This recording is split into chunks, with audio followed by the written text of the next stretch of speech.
नमस्कार दोस्तों, मैं पीयूष कुमार आप सभी को झारखंड ग्लोबल स्टडी में हार्दिक अभिनंदन स्वागत करता हूं। आइए आज प्राचीन भारत के इतिहास के बारे में चर्चा करते हैं। आज का टॉपिक है वैदिक काल।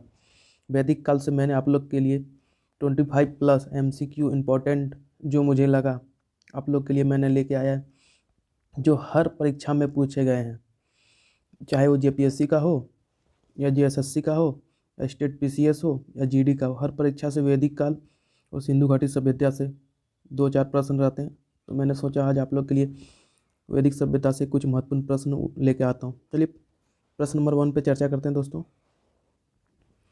पूर्व वैदिक या ऋग वैदिक संस्कृति का काल किसे माना जाता है? पूछा जा रहा है पूर्व वैदिक काल और ऋग वैदिक सांस्कृतिक काल का समय कब से कब तक माना जाता है। तो इसे माना जाता है 1500 ईसा पूर्व से 1000 ईसा पूर्व तक माना जाता है। आइए प्रश्न नंबर 2 पे चर्चा करते हैं दोस्तों। उत्तर वैदिक संस्कृति का काल किसे माना जाता है? उत्तर वैदिक संस्कृति का काल 1000 ईसा पूर्व से 6000 ईसा पूर्व माना जाता है, और पूर्व वैदिक काल से और ऋग वैदिक काल से 1500 से 1000, और उत्तर वैदिक 1000 से 600 ईसा पूर्व तक माना जाता है। आइए प्रश्न नंबर 3 देखते हैं दोस्तों। आर्य शब्द का आर्थिक अर्थ क्या होता है? आर्य का मतलब होता है श्रेष्ठ या कुलीन। श्रेष्ठ मतलब उत्तम, कुलीन मतलब यही राजा हो गया। तो आर्य शब्द का मतलब श्रेष्ठ या कुलीन होता है। 4 नंबर देखते हैं दोस्तों। किस वेद में प्राचीन वैदिक युग की संस्कृति के बारे में सूचना दी गई है? तो ये आपका ऋग्वेद हो जाएगा। ऋग्वेद में प्राचीन वैदिक युग की संस्कृति के बारे में सूचना दी गई है। प्रश्न नंबर 5 देखिए। वेद की संख्या कितनी है? वेदों की संख्या 4 है। कौन कौन से वेद हैं? ऋग्वेद, यजुर्वेद, अर्थवेद, सामवेद। ठीक है दोस्तों। आइए प्रश्न नंबर 6 देखते हैं। सबसे प्राचीन वेद कौन सी है? सबसे प्राचीन वेद आप सभी को पता होगा, ऋग्वेद ही हमारी सबसे प्राचीन वेद है। ऋग्वेद आर्यों का मुख्य व्यवसाय क्या था? इसमें पूछा जा रहा है ऋग्वेद आर्यों का मुख्य व्यवसाय क्या था? पशुपालन। वे लोग पशुपालन करते थे, उससे कृषि करते थे उन और अन्य व्यापार पशुओं से किया करते थे। प्रश्न नंबर 8 देखिए। भारतीय संगीत का आदि ग्रंथ किसे माना जाता है? आप सबको पता है सामवेद को, क्योंकि संगीत का उच्चारण सामवेद से ही मिलता है। प्रथम विधि निर्माता कौन है? मनु। विधि का निर्माता प्रथम किसे माना जाता है? मनु मतलब था मुनि वर जो थे, विधि का निर्माता सर्वप्रथम यही इन्होंने नहीं किया था दोस्तों।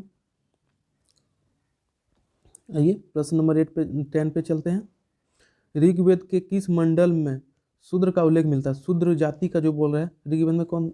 10वें मंडल में शूद्र का उल्लेख मिलता है ऋग्वेद में। पुराणों की संख्या कितनी है? आप सभी को तो पता होगा, पुराणों की संख्या 18 है, जिसमें गरुड़ पुराण हो गया, शिव पुराण हो गया, मत्स्य पुराण हो गया।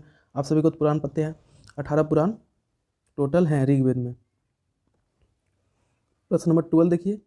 किस देवता के लिए ऋग्वेद में पुरंदार शब्द का उपयोग किया गया था? पुरंदार शब्द का उपयोग आपके इंद्र भगवान के लिए किए गए थे। इंद्रदेव के लिए पुरंदार शब्द का उपयोग किया गया था। ऋग्वेद में कौन सा मंडल पूर्णतः सोम को समर्पित है? कौन सा मंडल सोम को समर्पित है? तो आपके 9वां मंडल सोम को समर्पित है। प्रश्न नंबर 14 देखिए। 800 ईसा पूर्व से 600 ईसा पूर्व तक किस काल का युग जुड़ा हुआ है? पूछा जा रहा है। तो ये ब्रह्म युग से जुड़ा हुआ है, ब्राह्मण युग से। 800 ईसा पूर्व से 600 ईसा पूर्व का काल किस युग से जुड़ा हुआ है? तो ब्राह्मण युग से जुड़ा हुआ है। प्रश्न नंबर 15 देखिए। ऋग्वेद में सबसे अधिक बार कौन सी नदी का चर्चा किया गया, मतलब उच्चारण? तो सरस्वती नदी आपका होगा। सबसे अधिक बार उच्चारण आपका ऋग्वेद में सरस्वती नदी का मिलता है। सिंधु का भी मिलता है दोस्तों। गायत्री मंत्र किस वेद से लिया गया? गायत्री मंत्र आप सबको पता ही है, ऋग्वेद से लिया गया है। प्रश्न नंबर 17 देखिए। भारत के किस स्थल की खुदाई से लोहे धातु के प्रचलन की प्राचीनतम प्रमाण मिले हैं? कहाँ से? अतरंजी खेला। अतरंजी खेला आपका यूपी में है। अतरंजी खेला एक जिला का नाम है जो यूपी में पाया जाता है दोस्तों। सर्वप्रथम लोहे का प्रमाण अतरंजी खेला से ही मिला था। प्रश्न नंबर 18 देखिए। वैदिक युग में प्रचलित लोकप्रिय शासन प्रणाली क्या थी? तो गणतंत्र था। गणतंत्र राज मिल के राज, वहाँ पे गांव गांव बांटे हुए होते थे, उनमें एक प्रमुख होता था, उनके द्वारा राज किया जाता था, उनको गणतंत्र कहते हैं। प्रश्न नंबर 19 देखिए। सबसे प्राचीन वेद कौन सी है? आप सबको तो पता ही है, सबसे प्राचीन वेद ऋग्वेद है। अक्सर कॉम्पिटिटिव परीक्षा में वैदिक एज से या वैदिक काल से प्रश्न रहते ही हैं दोस्तों।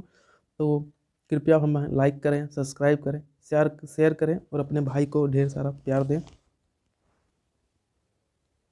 किस वेद में जादुई माया और वशीकरण का वर्णन है? अथर्ववेद में आप सबको पता ही है। अथर्ववेद में जादुई माया वशीकरण का टोटका अथर्ववेद से लिया गया। सबसे न्यूनतम वेद भी अथर्ववेद है। और संगीत का वर्णन अगर पूछा जाए तो श्यामवेद से संगीत का वर्णन किया गया। आर्य शब्द का इंगत मतलब दर्शाया गया कि आर्य शब्द आर्य कहाँ से थे, तो श्रेष्ठ या वंश के थे। आपको मैंने फर्स्ट ही बार में बोला था श्रेष्ठ या कुलीन, तो आर्य शब्द को इंगत मतलब क्या कह के बताया गया? श्रेष्ठ वंश मतलब श्रेष्ठ, आर्य को श्रेष्ठ बताया गया है। प्रश्न नंबर 22 देखिए, ऋग्वेद में कुल कितने मंडल हैं? तो आप सबको पता ही है 10 मंडल है।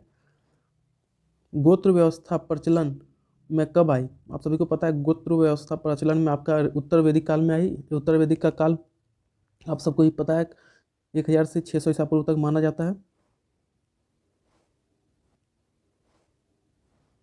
24 नंबर, वैदिक युग में यव किसे कहा जाता था? और जौ को कहा जाता था। अभी जिन्हें हम जौ कहते हैं उसको वैदिक युग में यव के रूप से जाना जाता था। प्रश्न नंबर 25 देखिए दोस्तों, अथर्व का अर्थ क्या होता है? अथर्व का अर्थ पवित्र जादू होता है। अथर्ववेद में जादू टोना का उल्लेख मिलता है, आप सभी को पता है दोस्तों। तो अथर्व का अर्थ पवित्र जादू होता है। प्राचीनतम पुराण कौन से? आप सबको पता है मत्स्य पुराण। सबसे प्राचीन पुराण मत्स्य पुराण ही है। आप हमें लाइक करें, सब्सक्राइब करें, शेयर करें दोस्तों। आप लोग के बीच इसी तरह इंपॉर्टेंट प्रश्न और उत्तर लेके आएंगे।